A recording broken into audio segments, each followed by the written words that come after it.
¿Qué tal, amigos? El gusto de encontrarnos aquí nuevamente en Lo de Valdés, en el Villa María Shopping, para compartir una nueva charla, en este caso con Gustavo Bonadero, presidente del Colegio de Arquitectos de la Regional 5, que comprende Villa María y otras localidades, seguramente que él nos va a comentar en caso de que sea así. Gustavo, antes que nada, agradecerte el tiempo y la visita. ¿Cómo estás? Muy bien, Daniel. Yo te agradezco también la oportunidad de expresar nuestro pensamiento y la convocatoria. Estamos en marzo y el mes de marzo en la tarea de ustedes es importante porque comienzan a moverse algunos engranajes o algunas cosas. ¿Cómo está? Bueno, veo que estás bien informado. Sí, habitualmente, mira, yo ya llevo casi 30 años en la profesión. Marzo es el mes más movido, terminan las vacaciones y como todos los proyectos que se van conversando en ese periodo se encargan en marzo, ¿no? Este año fue un año atípico, tuvimos un enero muy dinámico, hablando así con varios colegas nos sorprendió de decir, che, nos han encargado proyectos, hemos comenzado obras en enero, incluso en el colegio, la tarea registral, el colegio cierra, tiene un mes de receso, pero nosotros habíamos dejado una guardia mínima, donde normalmente pueden registrarse 4, 5, 10 expedientes. Este año ingresaron 60, 66. Una diferencia enorme. Sí. Así que bueno, eso nos llamó la atención. Hoy, digamos, depende de la zona, la variedad, la realidad es diversa, es variada. Sí. Tenemos, digamos, ante una expectativa, digamos, de que la gente no sabía qué iba a pasar, ¿no? En realidad. Y bueno, vemos que hay movimiento, pero te digo que es diverso porque tenemos referencias de alguna zona que está un poco frenado, ¿no? Pero otras están muy activas. Pero viene también en un momento histórico en donde antes marzo terminó activándose en mayo o junio y ahora se retrotrae a enero. Pensé que tiene que ver con respecto a que los precios de cierta manera se han estabilizado. La verdad es que no sabemos, o sea, es todo especulativo, claro, o son opiniones, ¿no? Yo lo que creo es que, digamos, la construcción siempre fue una reserva de valor. Sí. Creo que siempre acá la gente ha ahorrado en dólares. Y, por ejemplo, quien construyó en el año 2023 creo que hizo un muy buen negocio porque la construcción estaba barata en dólares. La realidad del año 24 fue que el costo de la construcción en dólares subió, entonces digo, claro, quien retuvo esos ahorros y no lo invirtió, en realidad perdió. Claro. Entonces hoy creo que parte de ese dinero se está volcando a la construcción, ¿no? Es una apreciación. Y después, bueno, como te digo, la construcción sigue siendo una reserva de valor, entonces hoy es una buena opción la construcción para ahorrar, digamos, y para invertir, lo sigue siendo.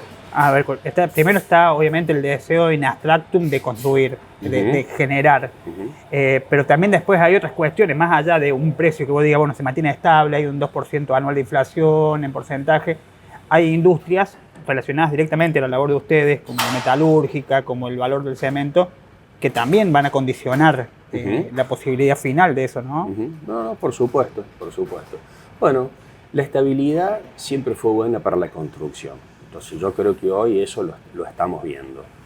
Y te digo, hace unos años, entre los profesionales conversamos y che, desapareció el pequeño proyecto, el de 100, el de 130 metros, y normalmente o hacíamos viviendas procrear de 60 metros, sí, o las grandes casas de 200, 250 y para arriba, ¿no? Me ha llamado la atención, por ejemplo, este año, los dos primeros trabajos que nos entraron en el estudio, viviendas de 100 y de 120 metros. Claro. Sin crédito, sin nada, ¿no? O sea, gente que se decida. No sé si es una tendencia o una casualidad, pero te lo comento como una realidad que nos ha pasado.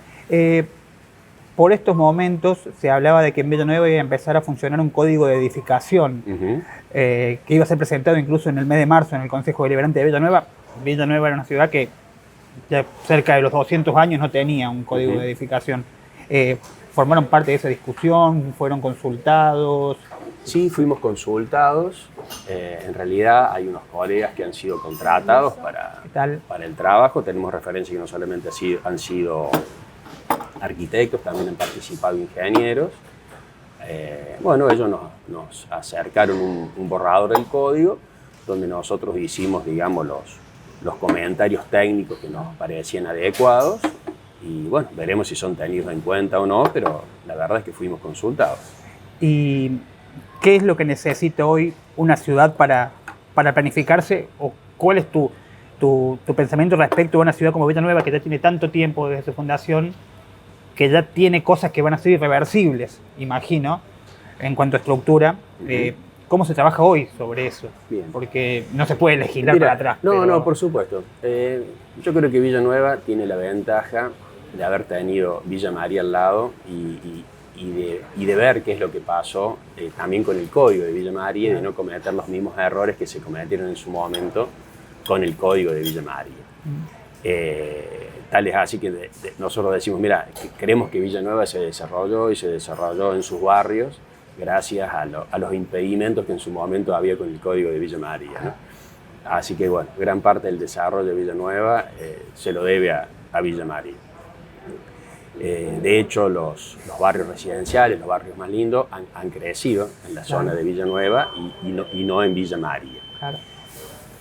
Al margen de ese desarrollo, creo que Villanueva todavía está a tiempo de trazar los lineamientos fundamentales para que el crecimiento no sea desordenado. Si bien en algunos aspectos por ahí se llega tarde, Villanueva tiene un problema de arterias que han quedado reducidas, no se han previsto los anchos necesarios. Entonces ahí va a haber que hacer un trabajo con retiros y pensando en una Villanueva 50, 100 años para adelante, ¿no? Pero todo lo que es la cuestión del ordenamiento territorial, la construcción en altura, creo que lo han tenido en cuenta para ordenar ese crecimiento y digamos que el desarrollo sea sin molestar a lo existente y conservando todo lo que es patrimonio o todo lo que es valor actual. Pero bueno, son temas técnicos que en el código se han tenido en cuenta. Después hay que ver, digamos, la aplicación de eso. Claro. Bueno, pensar en un nuevo paradigma. Yo justamente preparando esta charla recordaba que Villanueva es la ciudad, o es una ciudad que tiene un solo ascensor en toda la ciudad. Hay un solo edificio con ascensor en toda Villanueva y eso representa un poco la estética o la arquitectura que fue siguiendo o los proyectos o no ambiciosos que tuvo. Claro. Así es una ciudad que va a cumplir 200 años que tiene un solo ascensor en toda la ciudad. Es más, la ordenanza que regula los ascensores es muy reciente. Bien. No debe tener más de 10 años. Bien. Vos me hablas de una profesión que llevas adelante hace 3 décadas. Te pregunto cómo está hoy la impronta, si hay un estilo definido hoy. Vemos todas edificaciones que no se tienen que ver con el código de edificación, o tienen que ver con la cuestión de un abaratamiento, pero vemos casas que ya no están cargadas, vemos ventanales más grandes en donde, bueno, eso favorece que no haya ni que prender la luz a veces hasta entrada a la hora de la noche. ¿Cómo son los lineamientos que se marcan en esa tarea? Bien. Mira, siempre hay tendencias, siempre hay modas, de todos modos también está la experiencia de los profesionales, entonces hoy es cierto, si vos vas a definir la arquitectura actual, yo creo que es más despojada, más limpia, todo lo que es el modernismo, el minimalismo se ha vuelto a incorporar y a construir. En realidad son construcciones que son más económicas, tanto para construir como para mantener. Sí. Que todo lo que puede ser una construcción así de tipo historicista, como un estilo francés, un estilo inglés, con sus molduras, con todas las cuestiones, ¿no? Eso por un lado. También hay aspectos funcionales relacionados con nuestra forma de vida, donde esa arquitectura también es más apta, ¿no? Y bueno, y después están las preferencias del público, ¿no? Así que bueno, tenemos un poco de todo. Uno viene acostumbrado siempre, o venía acostumbrado a lo ostentoso o a unos frentes sobrecargados. Y ahora parece que menos es más en estas cuestiones también, ¿no? Bueno, sí. Eso es lo que define el minimalismo. Yo te diría que al margen del cambio estético, vos me hablabas recién de grandes ventanales, ¿no? Y bueno, lo que nosotros a veces charlamos entre los colegas, bueno, esos grandes ventanales son adecuados cuando vos tenés grandes vistas. A veces urbanamente eso es difícil de conseguir. Y hoy hay muchas propuestas en lo que es vivienda, ¿no? De cerrarse hacia el exterior y vos vas a empezar a ver fachadas casi ciegas, ¿no?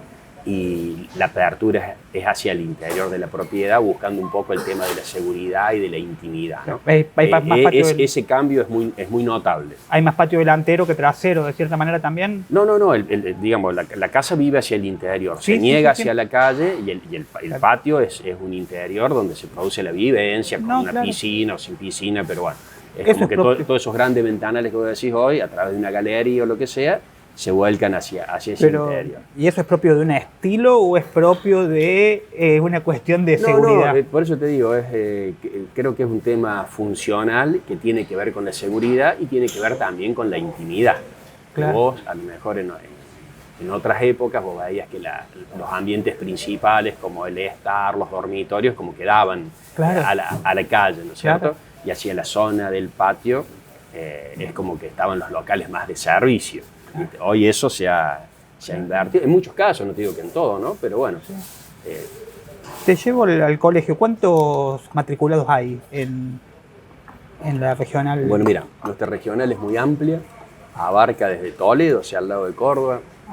Llegamos hasta Canal, todo el corredor de la Ruta 9 y hacia el sur, una franja ancha.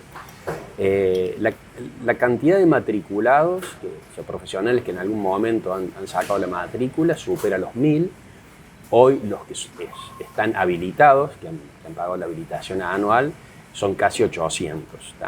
Y esas son la cantidad de arquitectos que están trabajando en nuestra regional. ¿Y hay noveles en este camino? Porque hubo durante determinadas generaciones como, no sé si oleadas o modas o improntas, pero la arquitectura creo que en los 90 tuvo un boom en donde se estudiaba mucho, donde había muchos profesionales, donde era una carrera elegida. ¿Cómo viene eso hoy? No, nosotros vemos que la cantidad de nuevos matriculados crece año tras año. También vemos que la profesión es activa, o sea, la mayoría tiene trabajo. Se ha desarrollado mucho el interior. Antes, en las pequeñas localidades, a lo mejor había 1 o 2 arquitectos que eran los referentes. Yo, por mi función en el colegio de arquitectos, nosotros recorremos el interior para ver las necesidades, cómo están todos, tenemos un contacto frecuente. Yo me acuerdo que en los primeros viajes me sorprendió porque vimos ese crecimiento del interior, donde en pequeñas localidades hay varios arquitectos que trabajan, muchos que han formado sociedades, tienen sus estudios, oficinas instaladas, están activos. Creo que también ha avanzado la profesión en todo lo que es la gestión de la obra y la administración de la obra. Entonces hay mucha el comitente es como que nos delega a los profesionales, ¿no es cierto?, todo lo que es la administración de la obra, y eso ha ampliado el radio de acción. No es que antes no se hacía, pero se hacía menos que ahora. Se nota esa demanda. ¿Y cómo, con el contexto actual, donde hay un mayor abanico de programas, donde hay hasta inteligencia artificial, cómo van a la par ustedes desde el colegio? ¿Cómo van ofreciendo, no sé si talleres, capacitaciones? ¿Cómo trabajan eso? Sí, no solamente con la inteligencia artificial, con cada nueva herramienta que sale. El colegio también contribuye a difundirla a través de cursos, de capacitaciones, ¿no es cierto?, para mantener actualizada la profesión.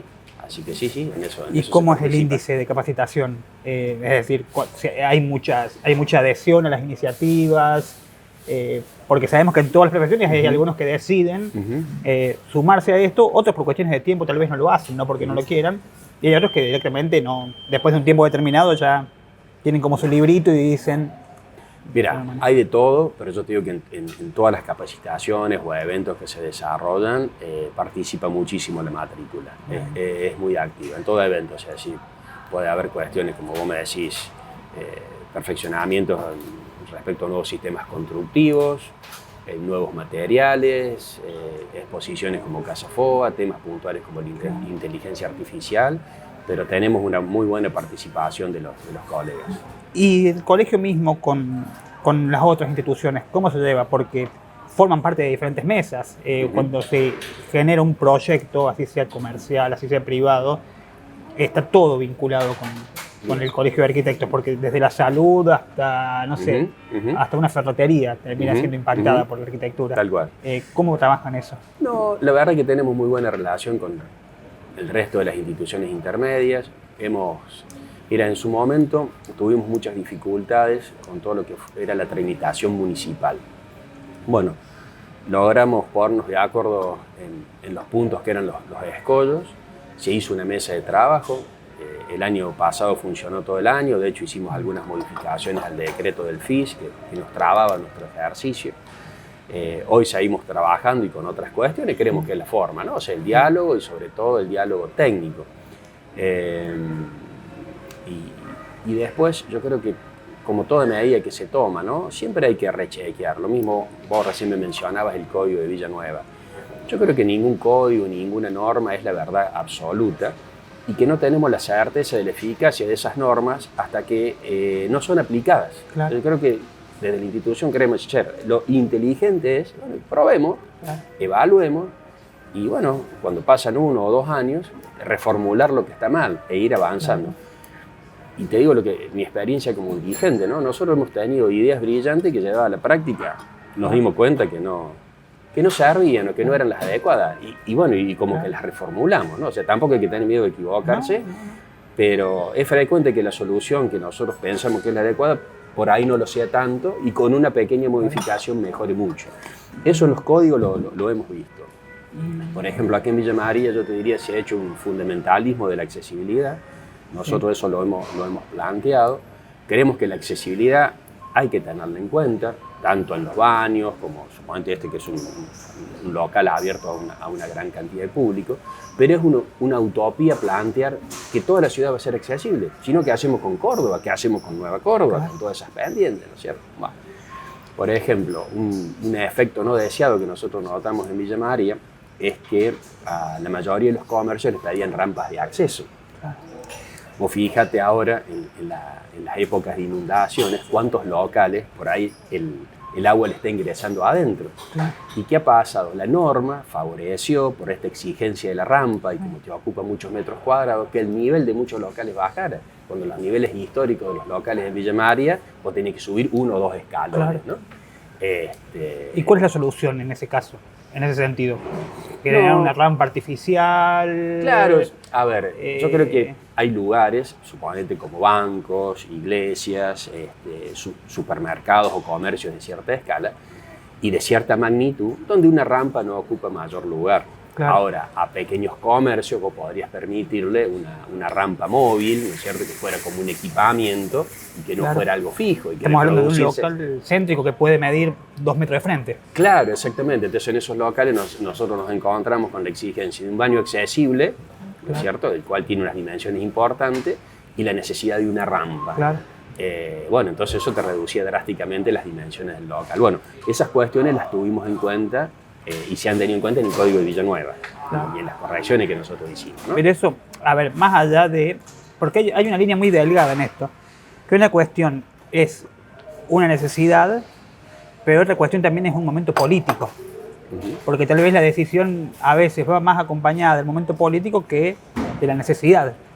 No sé si me estoy explicando. Sí, no, te entiendo. Pero bueno, a ver, son a veces los errores no forzados que cometemos, pero decir, che, ¿cuál es la actitud coherente? Decir, che, bueno, mira, reconozcamos que en esto nos equivocamos, veámosle el lado positivo.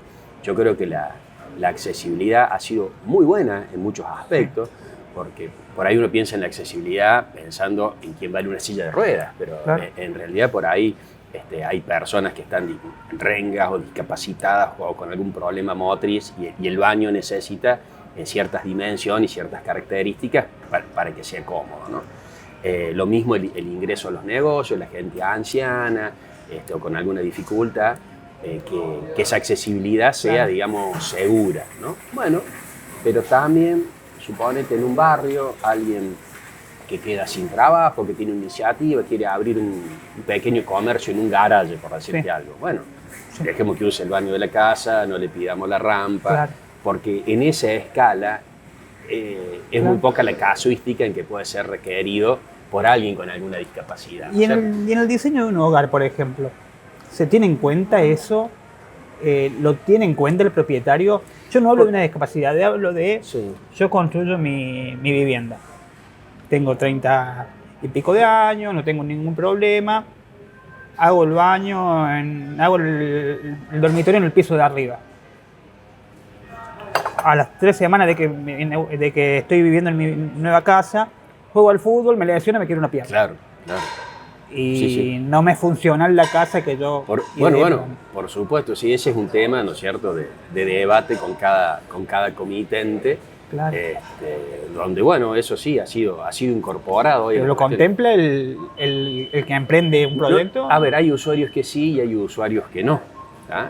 Bueno, y hay mucha gente que se ha arrepentido de no contar con un dormitorio en la planta baja, casualmente por estos eventos.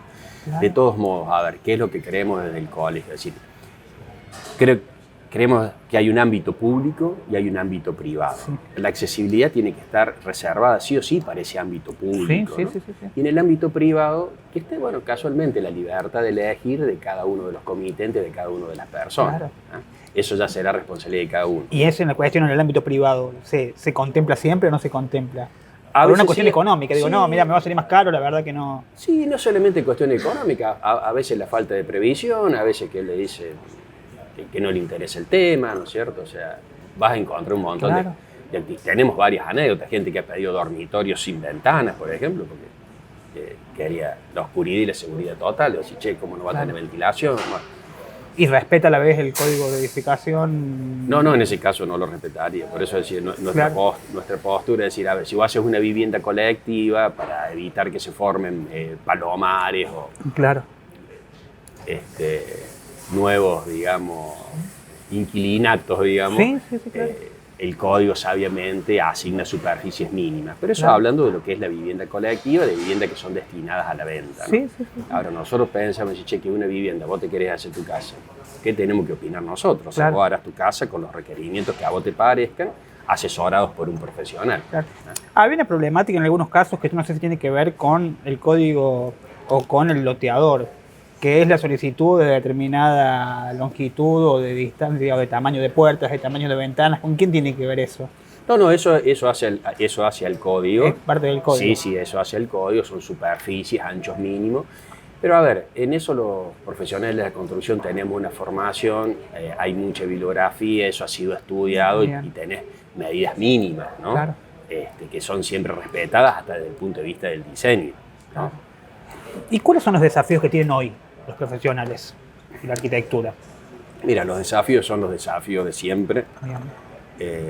Creo que generar un buen proyecto, lograr una buena calidad constructiva, requiere de mucho conocimiento, de mucha dedicación, de mucho esmero. Hay que coordinar todos esos equipos de trabajo, hay que tener un muy buen diálogo con el comitente para poder interpretarlo en cuáles son sus requerimientos. Ya estés hablando de una casa o de un gran emprendimiento, ¿no es cierto?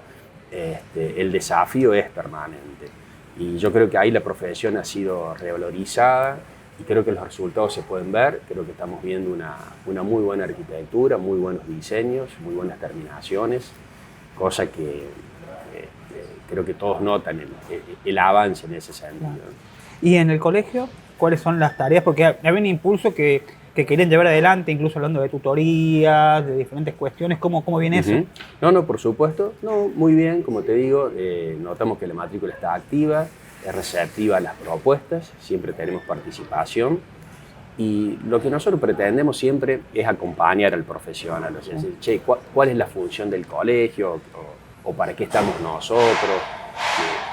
¿Cómo entendemos que tiene que ser nuestro rol? Y nuestro rol es de acompañamiento, ¿no? En todo lo relativo a la profesión, digamos, desde lo que es la capacitación a lo que es el ejercicio profesional. Por eso nosotros decidimos, digamos, intervenir en estas cuestiones de los códigos, en todo lo que son los trámites municipales.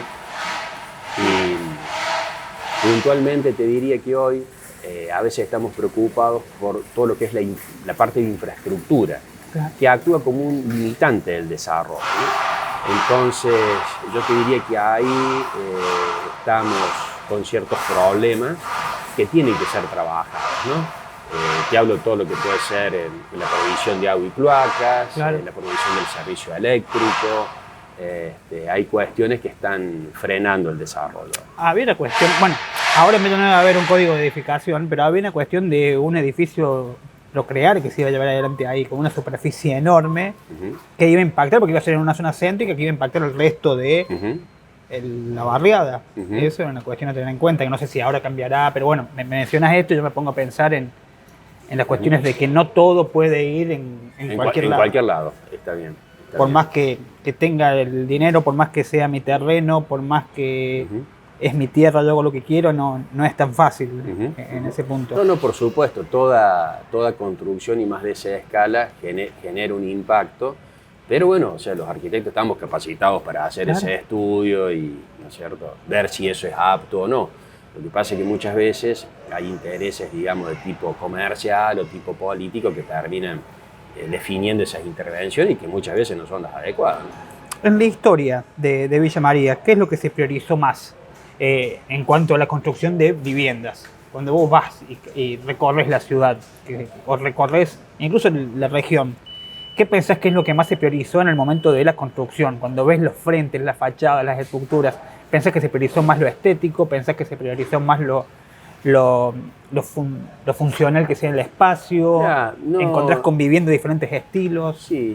Yo creo que no escapa al resto del desarrollo no te diría del país, pero sí de esta zona central, ¿no? Donde, digamos, la parte, digamos, ideológica de la gente, el gusto y también el poder adquisitivo ha sido similar. Claro. Yo donde noto diferencias, suponete si vos recorres el norte del país o recorres el sur, pero toda la zona central, incluso metiéndote en los pueblos, tiene un paisaje parecido, donde vos fácilmente distinguís, ¿no?, una arquitectura hasta el año 40, de estas casas altas, ¿no es cierto? Sí.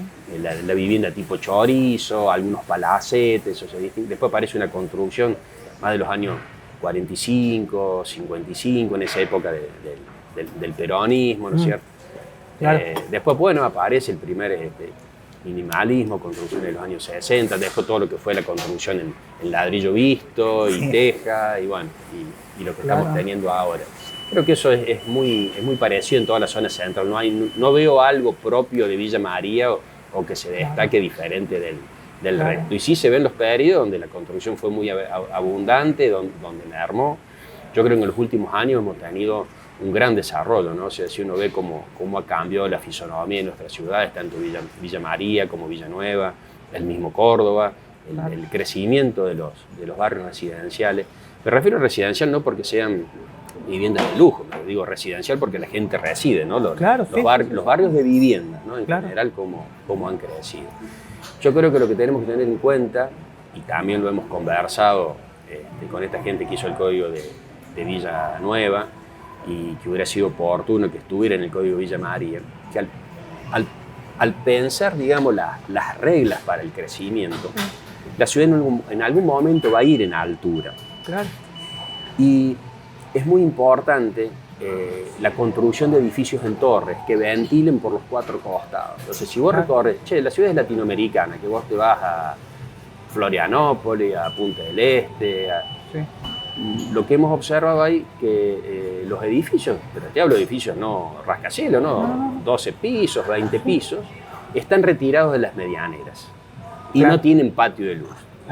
¿Por qué? Va a decir, tenemos una ciudad del siglo XXI que se está desarrollando en un parcelario del siglo XIX. Entonces, acá lo ideal sería no construir edificios en terreno de 10 metros de frente, porque sí o sí vas a poder ventilar por el frente y por la parte trasera, ¿no?